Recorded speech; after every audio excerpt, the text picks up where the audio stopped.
Hello, students. Today we are going to talk about a short story by Khwaja Ahmad Abbas.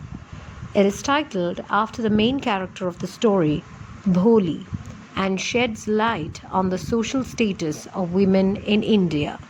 The prose Bholi is about a simple girl called Bholi who is neglected by her family. She goes to school and her outlook towards life changes drastically. She ultimately stands up against dowry and refuses to marry a much older person. Her name was Sulekha, but since childhood she had been called Bholi, the simpleton. Bholi was the fourth daughter of Nambardar Ramlal. When Bholi was 10 months old, she had fallen from the cot. She had damaged some part of her brain. So, due to that, she remained backward in mind. Bholi was very fair and pretty at birth, but she had the attack of smallpox when she was 2 years old. Her body, except the eyes, was disfigured. She had deep pock marks over her body. She stammered also. Other children made fun of her. As a result, she talked little. Ramlal had 7 children, 3 sons and 4 daughters. Bholi was the youngest. All the children except Bholi were healthy. Mangla and Champa could be married when time would come. Radha, the eldest daughter, had already been married, but Ramlal was worried about Bholi. She was neither beautiful nor intelligent. Bholi was 7 years old when a primary school was opened in the village. The Tehsildar came to perform the opening ceremony. He asked Ramlal to set an example for the villagers. He must send his daughters to school. At first, Ramlal's wife objected to it. She said that no one would marry Bholi if she was educated. But Ramlal took Bholi to school the next day. Bholi wore some decent clothes that day. New clothes had never been made for Bholi. The old dresses of her sisters were given to her. She was bathed, her hair was oiled. Bholi feared much. The headmistress asked Bholi to sit down in a corner of the classroom. Bholi did not know what was school like. She was glad that there were many girls of her own age. They would be her friends. The lady teacher said something to the other girls. Bholi did not understand. She looked at the pictures on the wall. She was charmed by them. These were of goat, the parrot, the cow. All were like what Bholi had seen. The teacher asked Bholi her name, but she stammered. She kept her head down. She felt that other girls would laugh at her. She began weeping. The teacher called her name. She spoke very softly. No one had spoken to her earlier like that. Her heart was touched. The teacher then asked her name. When she stammered, the teacher did neither get angry nor laughed. She encouraged Bholi. She patted Bholi with love.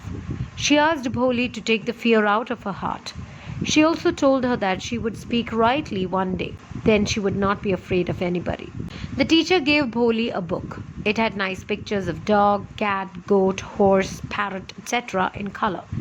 The teacher told her that she would be able to read in about 1 month.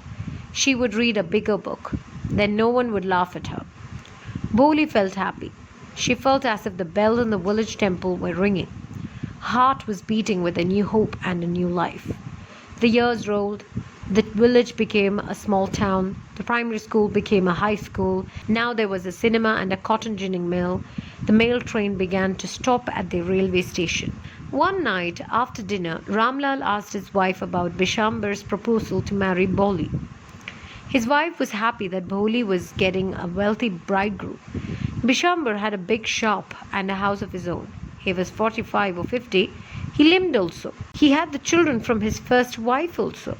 He did not know if Bholi had poke marks on her face. Bholi had heard herself, her parents speaking so. On the fixed date, Bishamber came as a bridegroom.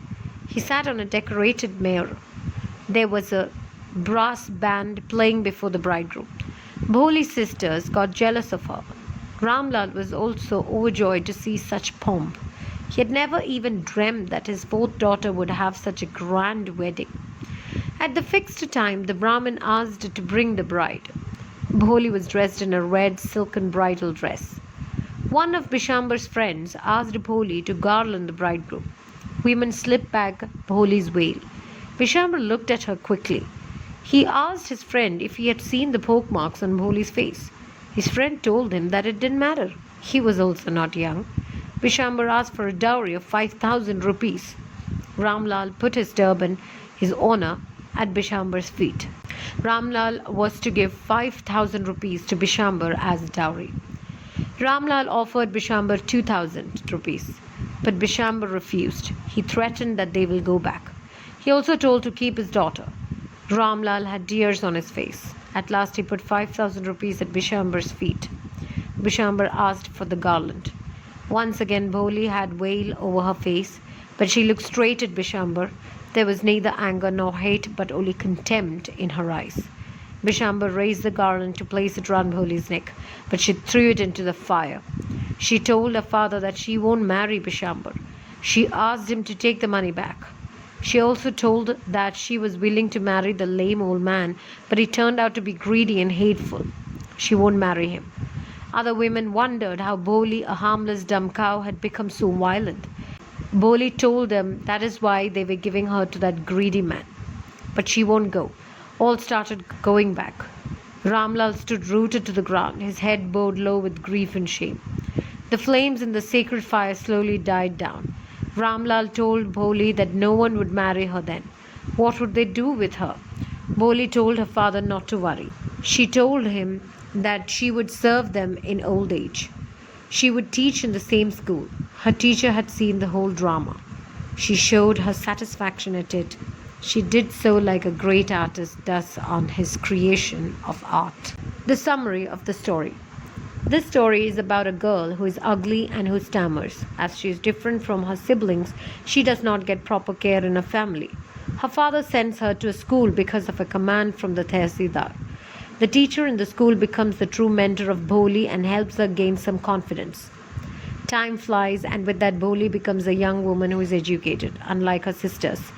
Because of her ugly looks and pockmarked face, her father agrees to marry her off to a person who is double her age.